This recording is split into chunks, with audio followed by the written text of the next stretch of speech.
係西向都望得到海景嘅3房單位，79方嘅3房，總價嘅話只需要338000蚊嘅。咁依家我哋所在呢間單位嘅露台啦，大致嘅話有8平方左右嘅。業主咧帶埋全屋裝修送俾大家。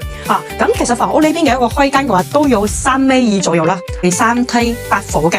入嚟呢邊係帶一個獨立嘅一個花園啦。所有每間房嘅一個電掣都寫得清清楚楚。我哋再睇翻呢個廚房啦，廚房呢邊係 L 形狀嘅，佢都比較闊綽啲啦。業主咧比較簡約式嘅裝修。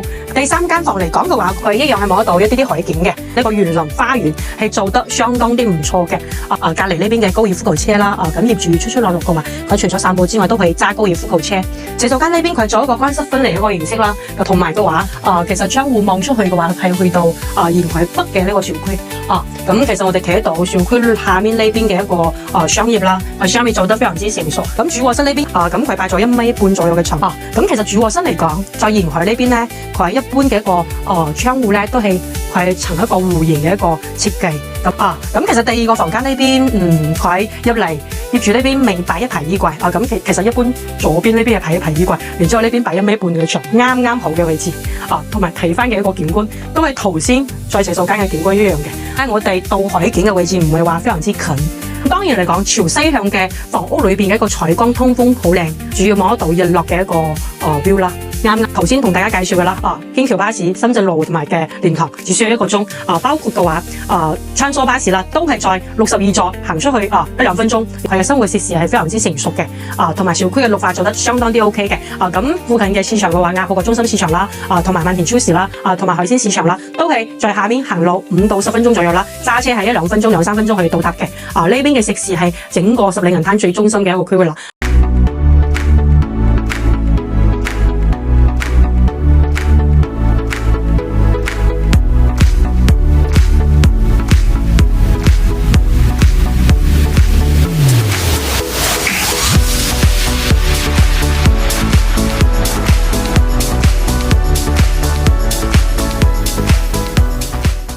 Hello， 大家好，我係十里銀灘丹丹啊。咁今期視頻嘅話，我嚟到我依家住嘅呢個小區啦，沿海南啦。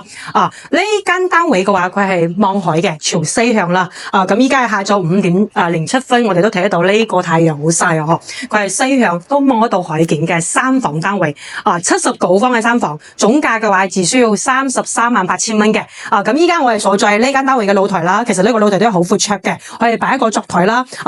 大致嘅話有8平方左右嘅。業主咧帶埋全屋裝修送俾大家。業主呢邊嘅一個房屋保護就比較新淨啲啦。咁其實呢邊嘅洗衣機都係大嘅。我哋再睇翻房屋裏邊。咁其實房屋呢邊嘅一個開間嘅話都有3.2米左右啦。呢個鏡咧後期都可以搬走嘅。不過呢個鏡好大喎，佢照出人嘅腳比較長啲。我哋再睇翻呢個梳化啦。咁呢個梳化嘅話，佢係因為業主都係住得比較早期啲啦，佢買嘅都係原始嘅一個布料嘅梳化啦，後期可以全屋再重新翻新換啦。我哋睇翻呢間單位嘅入戶嘅位置。咁從入門呢邊嘅話，其實呢邊係有3部 lift 啦。佢係3梯8伙嘅。入嚟呢邊係帶一個獨立嘅一個花園啦。同埋咧呢邊入戶都有一個窗戶嘅。同埋萬家樂嘅一個燃氣啦。咁呢邊嘅一個燃氣水係都係通埋呢個燃氣嘅。咁入嚟呢邊嘅話，其實咧一般咧好多人都係中意在入戶呢邊做一個花園啦。咁在呢個位置咧擺一個鞋櫃啦。都 OK 嘅。咁其實呢邊係朝西向啦。不過咧佢呢邊帶埋窗戶都係比較通風嘅。包括全屋呢個電掣，全屋嘅電掣嘅位置啦。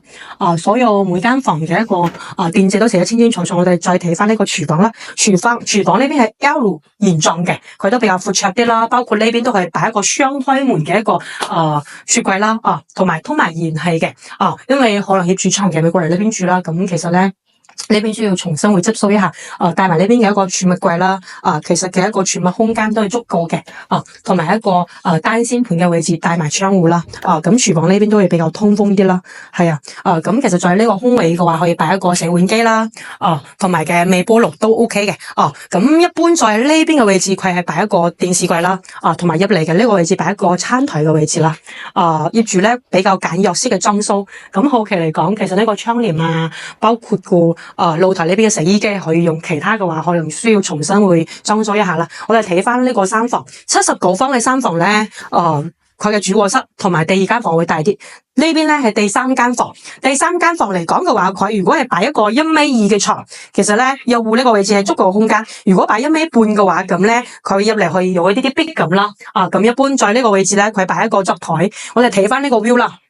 佢一樣係望得到一啲海景嘅，咁我哋所在沿海南嘅呢個小區咧，我哋望出去呢個園林花園係做得相當啲唔錯嘅，最中意在沿海南呢個小區到晚上咧，在下面散步啦，包括都睇得到有泊在隔籬呢邊嘅高爾夫球車啦，咁業主出落嘅話，佢除咗散步之外，都可以揸高爾夫球車，咁呢個小區咧好安靜舒適嘅，都聽到雀仔嘅聲音啦。鳥語花香啊！我哋再睇翻洗手間洗手間呢邊佢做一個乾濕分離一個形式啦。咁當其次開發商交流標準，其實咧都有呢個鏡帶埋呢個儲物嘅一個空間啦。同埋通埋呢個洗手盆啦，同埋嘅一個呢邊嘅一個櫃嘅，其實都睇得到呢邊嘅水壓都係 OK 嘅，13樓嘅位置啦。咁沖涼嘅地方呢邊嘅話，佢做一個乾濕分離。咁主要嚟講，其實沖涼呢邊嘅位置佢都帶埋呢個窗戶送俾大家嘅。依家。暫時嚟講咧，呢個門因為太耐未開啦，比較需要大力啲。同埋嘅話，其實窗戶望出去嘅話係去到沿海北嘅呢個小區。咁其實我哋睇得到小區下面呢邊嘅一個商業啦，商業做得非常之成熟，同埋咧62座呢座咧佢係好近沿海一個出口嘅。咁出口嘅位置嘅話係直接。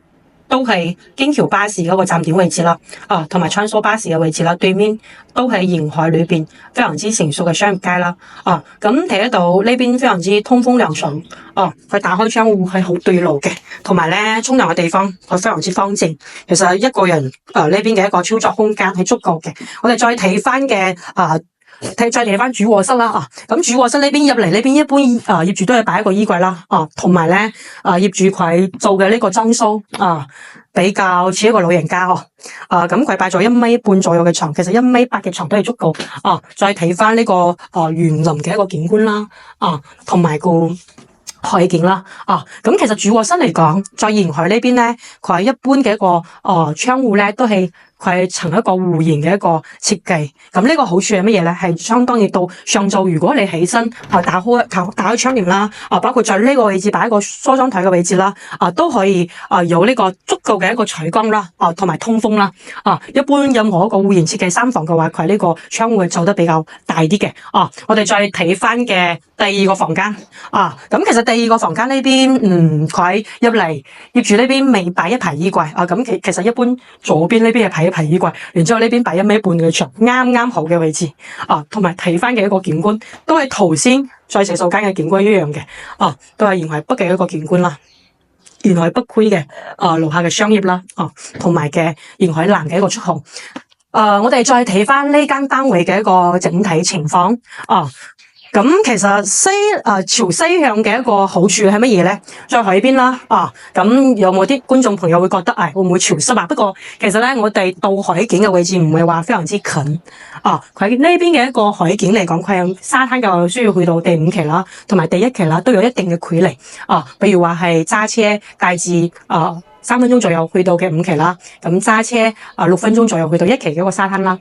咁其實咧，在十里銀灘呢個區域嚟嘅一個海灣咧，佢係一個內灣，佢嘅海風係唔係非常之大嘅，所以呢邊嘅一個潮濕度唔會話非常之高。咁當然嚟講，朝西向嘅房屋裏邊嘅一個採光通風好靚好好，同埋咧主要望得到日落嘅一個view啦。啱啱呢邊都係日落嘅 view。如果係到晚上大致6、7點鐘左右咁呢個日落嘅 view 係好靚嘅。回合落嚟呢間單位單價只需要4200蚊，望得到呢邊嘅景觀，同埋咧沿海南區頭先同大家介紹嘅啦，京橋巴士、深圳羅湖同埋嘅蓮塘只需要1個鐘。包括嘅話穿梭巴士啦，都係在62座行出去1-2分鐘，然之後嘅沿海南門口啦。可以去到嘅3期啦，同埋1期啦，可以去到5期啦，同埋3期啦、1期啦，都好方便咁包括沿海南咧，其實在十里銀灘呢個區域嚟講，佢嘅生活設施係非常之成熟嘅同埋小區嘅綠化做得相當啲 OK 嘅咁附近嘅市場嘅話，亞浦個中心市場啦同埋萬田超市啦同埋海鮮市場啦，都係在下面行路5到10分鐘左右啦，揸車係1-2分鐘、2-3分鐘可以到達嘅呢邊嘅食肆係整個十里銀灘最中心嘅一個區域啦咁戶型嚟講嘅話，其實咧都做嘅戶型嚟講都係比較舒服啲，不過咧路年嚟講佢嘅新舊程度嘅話，咁當然啦，1期會比較高啲啦，3期比較新啲啦。咁佢同依家嘅5期嚟講，係當然5期嗰邊比較新啲，呢邊都係大致在2018-19年左右咁樣開發嘅。咁其實新淨程度都係 OK。呢間屋其實整體嚟講都係比較新淨期嚟嘅。講解完交通配套啦，同埋呢個房屋嘅一個戶型啦，咁價錢嘅話，佢係只需要33.8萬蚊，相當於單價4200蚊買得到79方嘅3房。咁當然啦，都有啲粉絲朋友會問，20幾萬嗰啲三林海唔係一樣係可以有啲3房嘅單位咩？不過咧，三林海望唔到海景，佢到3期嘅個中心區咧會比較遠啲。咁其實咧，在十里銀灘沿海呢個小區嘅房屋咧係比較新淨，同埋小區嘅綠化係做得相當啲 OK 嘅。住緊呢邊好感覺，返到城市住嘅話係確實好嘈啊！呢邊咧園林嘅綠化包括海景安靜舒適嚟講真係好 OK。咁其實過嚟呢邊租房你話1個月落嚟1000幾百蚊大把可以選擇。咁生活設施嚟講都係比較多選擇，包括去到深圳、香港都好近。如果有興趣嘅粉絲朋友可以在上方二維碼掃碼，然之後添加我嘅聯繫方式。如果有興趣更多十里銀灘房屋嘅觀眾朋友都可以隨時聯繫我。今期視頻講到呢邊，拜拜。